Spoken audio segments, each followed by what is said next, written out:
صبايا، أهلا وسهلا فيكم بقناتي أكلاتنا السورية الشهية.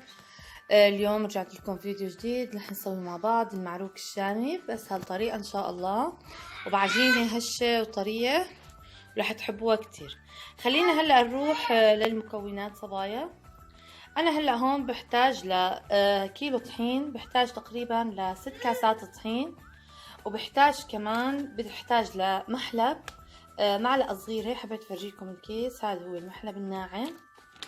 وبحتاج كمان لبياض بيضتين، وبحتاج ل5 معالق سكر، وبحتاج لبيكنج بودر ولظرف خميرة، وبحتاج لنصف معلقة ملح ومعلقتين خل، وبحتاج لكوب ونصف حليب، وبحتاج لنصف كوب زيت نباتي، وبحتاج هلا بدي اخذ منها نصف كوب لبن. وللحشوة بحتاج لعجوة. انا هون العجوة عملتها بمعلقة سمنة مشان تطرى معي. وبحتاج كمان رح نحشيها كمان جوز هند وزبيب، والجوز الهند والزبيب بنحتاج لمعلقتين من الحليب المكثف النسلي صبايا. هدول هن المكونات. بس هلا اول شي رح انا اضيف الخميرة مع معلقتين سكر، رح اضيفهم هون مع نصف كأس الحليب لحتى تضاعف عندي حجم الخميرة، وبنرجع بنكفي مع صبايا. هون عندي الخميرة تضاعف حجمها مثل ما نكون شايفين بهذا الشكل. خليتها تقريبا 4 دقائق. هلا خلينا صبايا رح اضيف بالعجانة. اليوم رح اسويها بالعجانة. رح اضيف كل شيء المواد عندي السائلة. ضفت الحليب، رح اضيف الزيت صبايا، راح اضيف نصف كوب اللبن. حضرتكم نحتاج نصف كوب لبن. راح اضيف نصف كوب اللبن. تمام صبايا. راح اضيف كمان بياض البيضتين.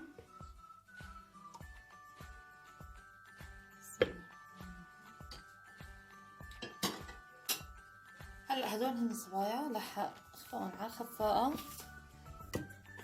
تمام. هون تقريبا لحتى مع بعض كلهم عشان يمزجوا مع بعض.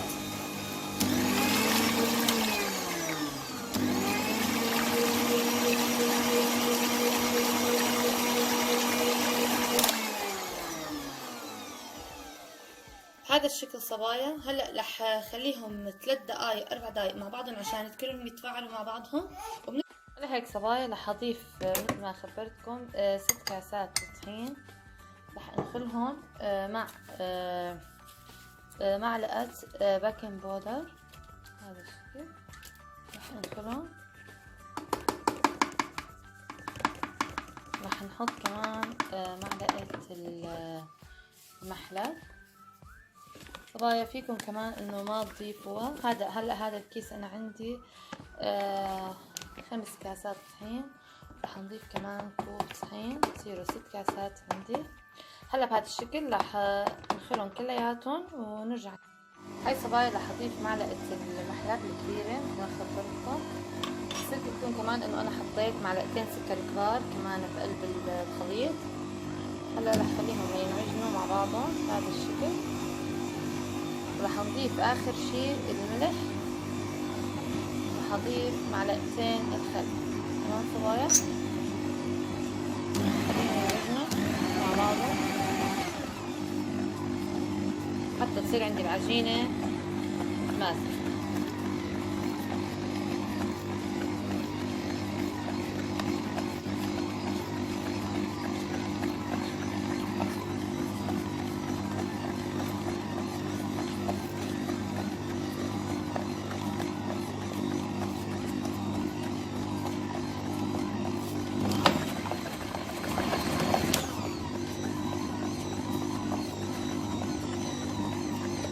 هلا رح خليهم ينعجنوا مع بعضهم. ونرجع افرجيكم اياهم. شايفين صبايا هيك بلشت العجينة تتكون عندي تقريبا 3-4 دقائق. هلا عم خليها تصير معي جاهزة بهذا الشكل.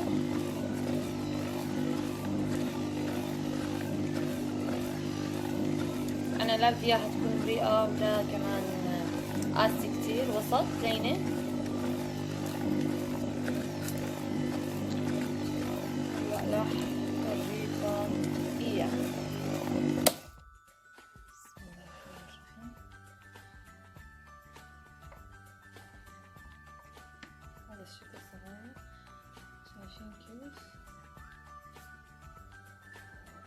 تمام صبايا، انا هيك بدي اياها. شايفين هذا الشكل.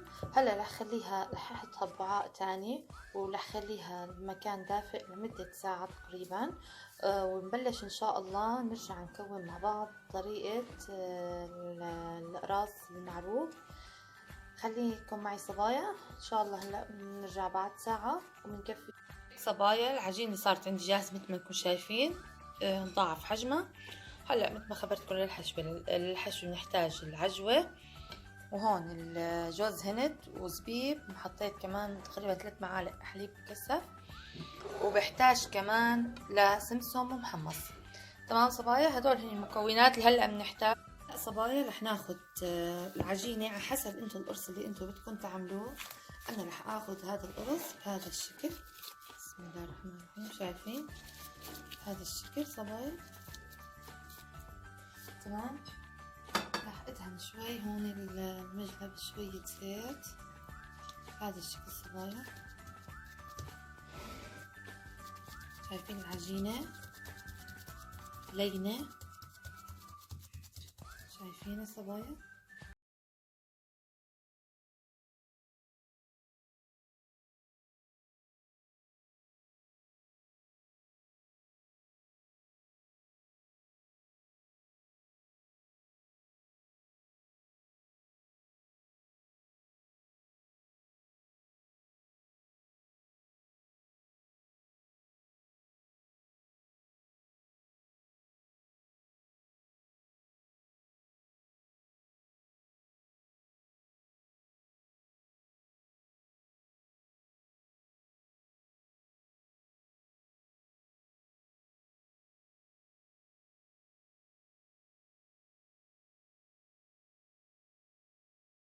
الشكل.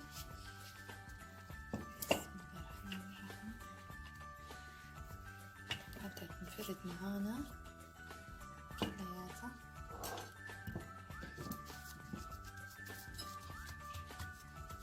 الشكل صبايا.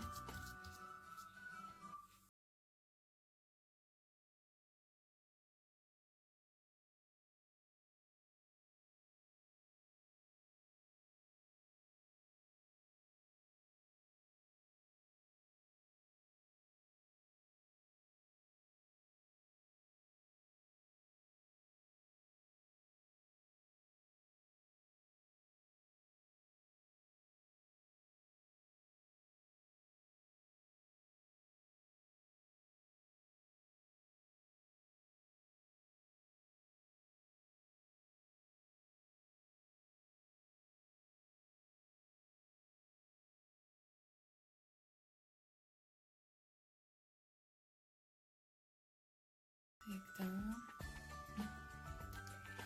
هذا الشكل صبايا. تمام.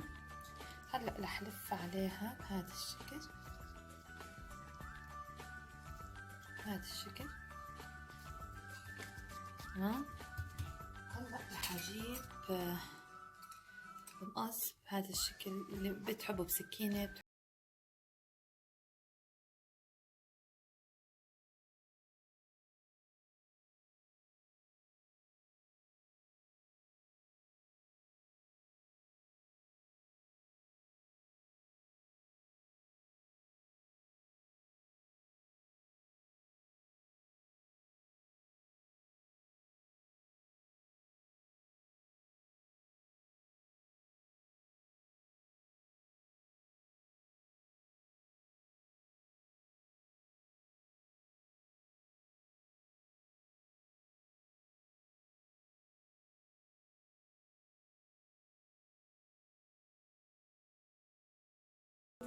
انا حطيت ورق زبدة صغير. بسم الله الرحمن الرحيم. امسكها شوي هذا الشكل. تمام. هيك لحتى اسوي كل الكمية. هلا رح اسوي هاي، نرجع نعمل مع واحد شكل تاني نفس نعمل واحد تاني بهذا الشكل صبايا مثل ما خبرتكم. شايفين؟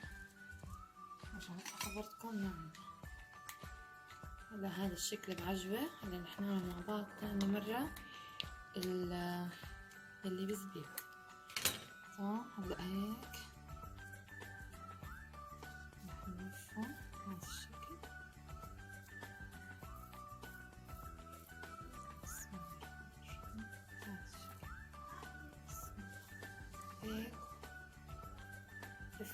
بعضهم بلزقة بهذا الشكل.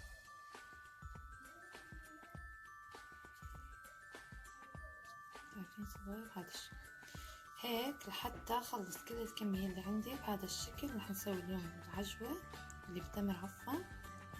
هلا خلينا نروح مع بعض ونسوي صبايا. رح نسوي مع بعض الجوز الهند والزبيب. انا اخذت هاي التقريصة بهذا الشكل. هلا رح كمان غطسها شوي صغيرة بالسمسم مثل ما نكون شايفين. وهلا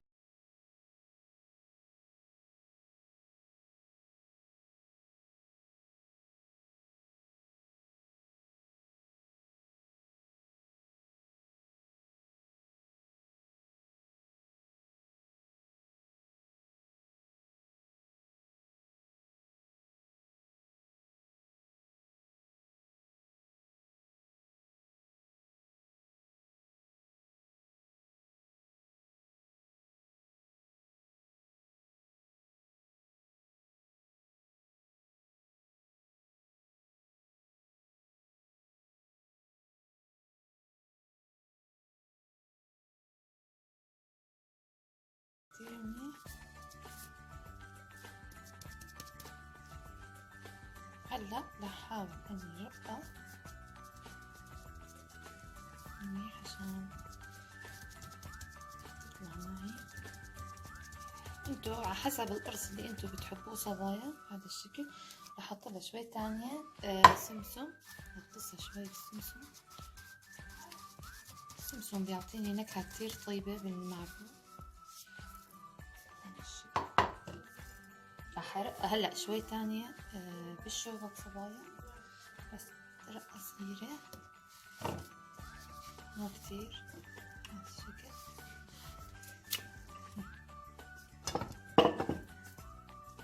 تمام صبايا، على حسب الحجم اللي انتو بتحبوه فيكم تعملوا القرص. انا رح اعمله بهذا الشكل تقريبا. هذا الشكل كتير كتير منيح. هذا القياس تبع القرص. بسم الله الرحمن الرحيم. شايفين هذا هو شكله. هلا بهذا الشكل صغير رح احطهم بالصينية وخليهم يرتاحوا تقريبا برا 5 دقايق قبل ما نحطهم على الفرن، لانه لسه كمان بدنا ندهن وجههم بالبيض والحليب. رح نعمل مع بعض وحدة تاني صبايا بهذا الشكل. رح نغطسها بالسمسم شوي صغيرة، ورح اجي نفتحها مثل ما عملنا صبايا بهذا الشكل. رح نفتحها مع بعض.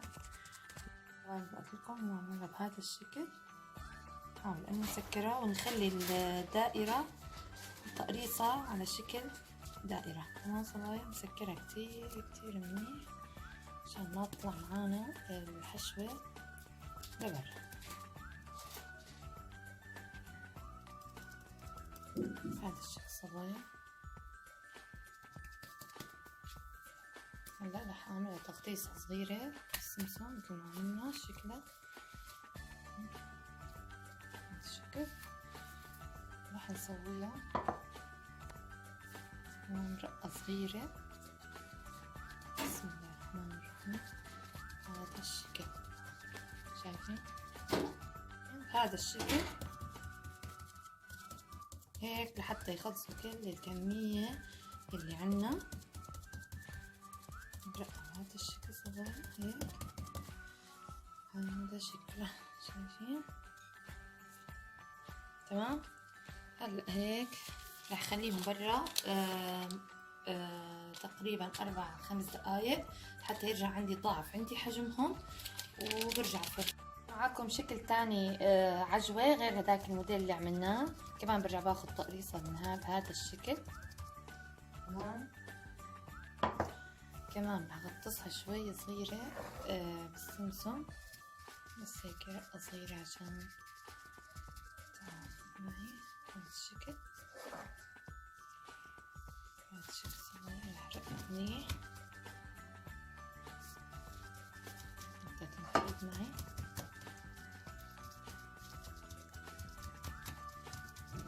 ما قلت لكم العجينة ما بتعذبكم ابدا، لينة ظريفة. إذا عملتوها نفس الطريقة ونفس المكونات ما رح تحتاجوا لأي إضافة، ما رح تعزب.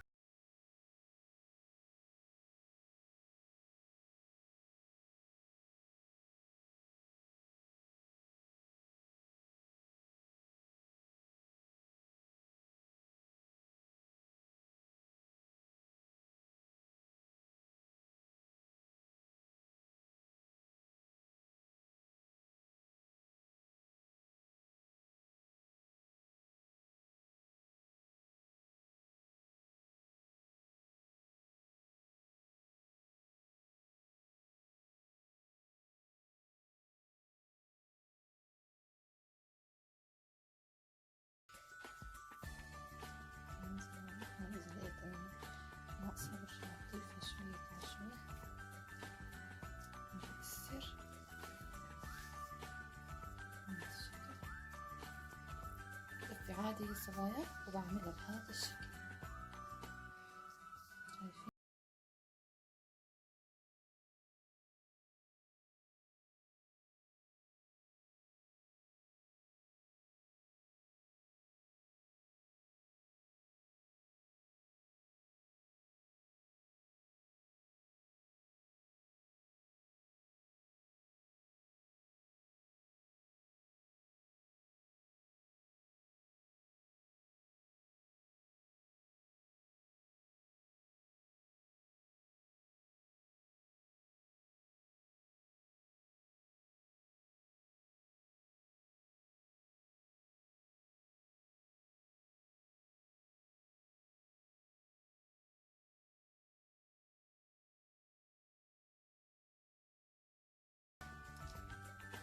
هذا الشكل اللي حنعمله فتحات صغيرة. تمام صبايا، هذا كمان شكل. هلا خلينا نروح ندهن الوجه. صحيح صبايا نسيت اخبركم، هلا هدول انا حطيتهم تقريبا اخذوا معي 3 دقائق. رح اعمل لهم فتحه محل من هون هيك فتحه صغيره عشان تبين العجوه بقلبها. هذا الشكل رح افتحهم هيك قص صغيره. شايفين بهذا الشكل عشان تبين معانا العجوه من الداخل هيك لحتى هذا الشكل. هذا الشكل صغير هيك رح نقصهم كلياتهم بمحل. وانا الصبايا الفرن مشغلته على حرارة 200 ورح احطهم اول شي من تحت وبعدين بشغلها بحطها من فوق، بس اول شي لازم يستووا معاي من تحت. تمام. هلا خلينا نروح ندهن الوجه نعمل. صبايا انا حطيت بيضة وحطيت فانيليا وحطيت حليب وحطيت خل بقلب البيضة عشان ما تروح ريحة الزناخة. هلا رح ندهن الوجه بهذا الشكل لانه الحليب مع البيض مع هيدا بيعطينا الوجه ذهبي.